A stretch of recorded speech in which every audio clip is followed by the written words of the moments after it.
So there have been new events that have taken place in relation to the ever expanding Dagestan versus Georgia beef.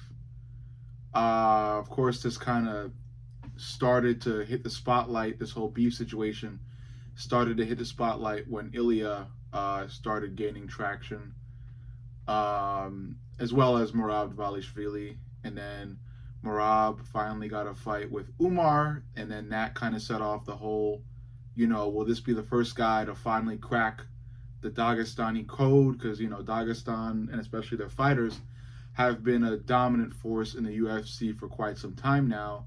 And it was Merab Dvalishvili who was basically able to defeat a high-level one in Umar Nurmagomedov. And that, like I said before, kind of cracked. It put not a big crack, but a small crack in the dominant Dagestani code in the UFC and in MMA in general.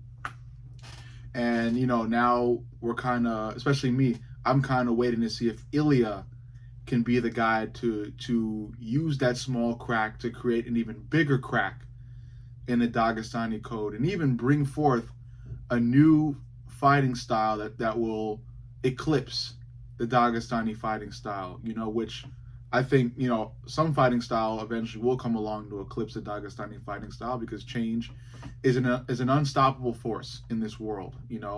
One day, striking is the top style. Next age, it's grappling. Next stage, it's a mixture of striking and grappling. Who knows what comes next? So Ilia could be the guy to usher in that new style of fighting.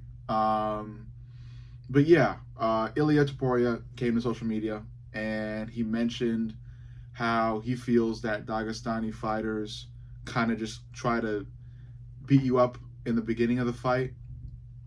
But if the script is flipped and you end up beating them in the beginning of the fight, they kind of lose that drive and just end up losing overall. So, like, the main thing that Ilia is trying to say here is that Dagestani fighters more often than not lose competitive fights. I don't necessarily disagree with him. I do not necessarily disagree with him.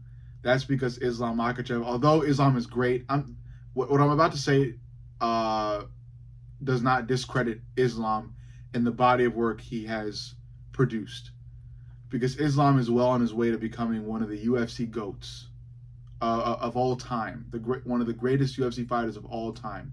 That is where Islam is headed.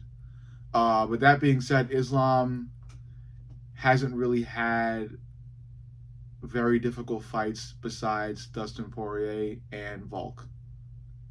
The Charles fight, Charles is a great fighter, but Islam was able to put him away. Volk, his first fight versus Volk was a really tough fight. The second fight, not so much, obviously. Then you got Renato Moicano. You have other fights that Islam has fought, but for the most part, Islam is so formidable as a fighter that more often than not, he ends up finishing fights. He ends up beating these guys in pretty dominant fashion.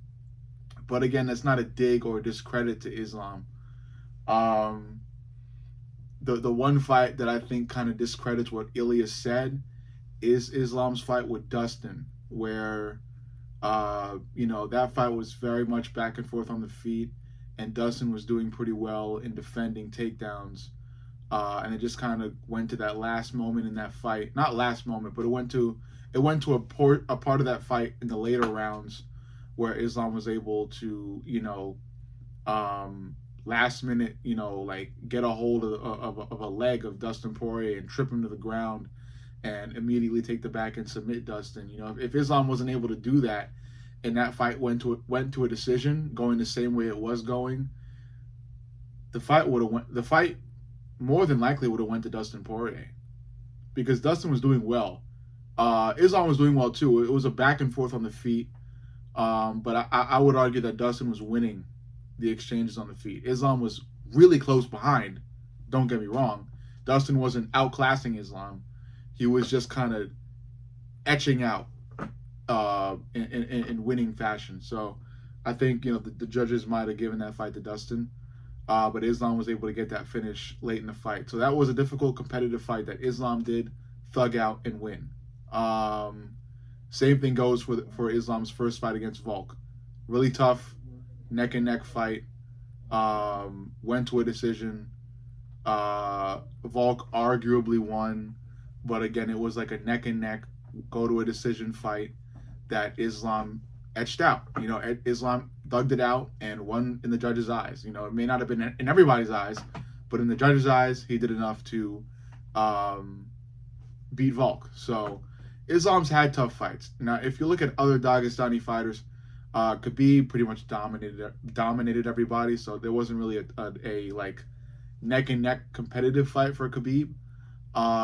Umar, can't really say the same for Umar. Umar has done extremely well on this ladder up to Merab, and then of course he got dominated by Merab. So I guess Umar's fight against Merab could serve as a credit to what Ilia said, because Umar had a tough fight. The guy remained in front of him, and he just waned. And I would attribute what happened in that fight to Umar's cardio and how poor that was in comparison to Merab's.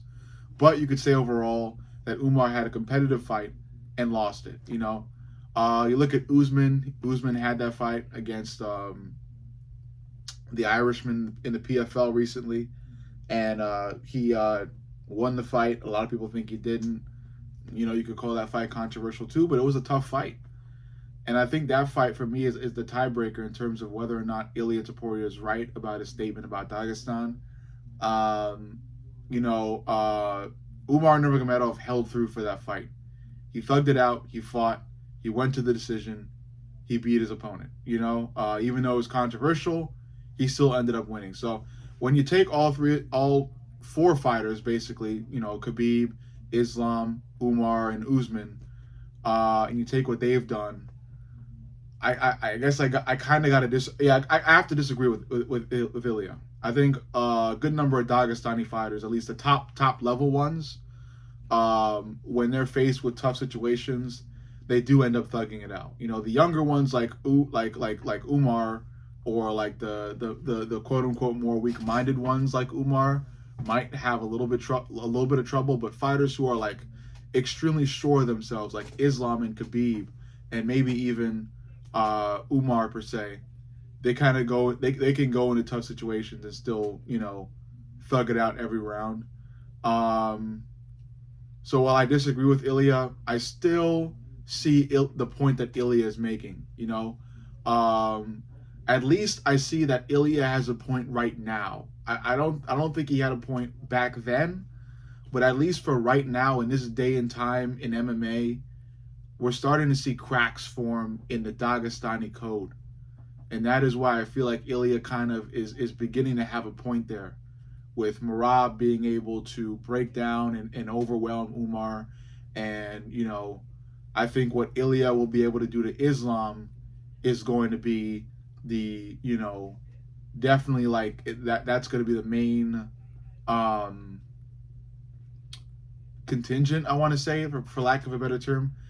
How Ilia does against Islam is going to be like the main effector, or the main point, or the main subclaim to Ilia's statement that I just posted here. I'm sure what Ilia meant to do by it all is just kind of like send a dig out at Dagestan, like Khabib did for Ireland. Not so far back, Khabib went to social media and had like a whole thing to say about Ireland and how Dagestan is better and stuff like that.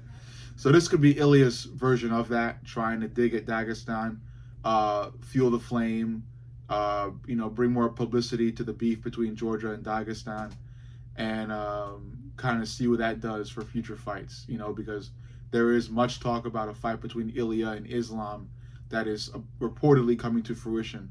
So we'll see how far that goes. But I think that is definitely the fight to make next. And that's the fight that I think I am most looking forward to in the near future, is a fight between Ilia and Islam, to see who will be the next lightweight king. Or more specifically, to see if Ilia can become the next lightweight king and further his legacy farther than he's already set it, because he set the bar pretty high. He's pretty high up there when you consider that he knocked out Alexander Volkanovski and Max Holloway in back-to-back fights. So Ilia's up there, and this would only send him further up. But it's bold of him to say. It brings eyes to the fight. It brings eyes to future fights that involve a beef between Georgia and Dagestan. That is must-see TV. It's must-see television. It is a smart move from Ilia, and I look forward to seeing more smart Ilia moves. But overall, you let me know what you think. Make sure you like, comment, and subscribe. But most importantly, subscribe. I love you guys, and I'll see you all in the next.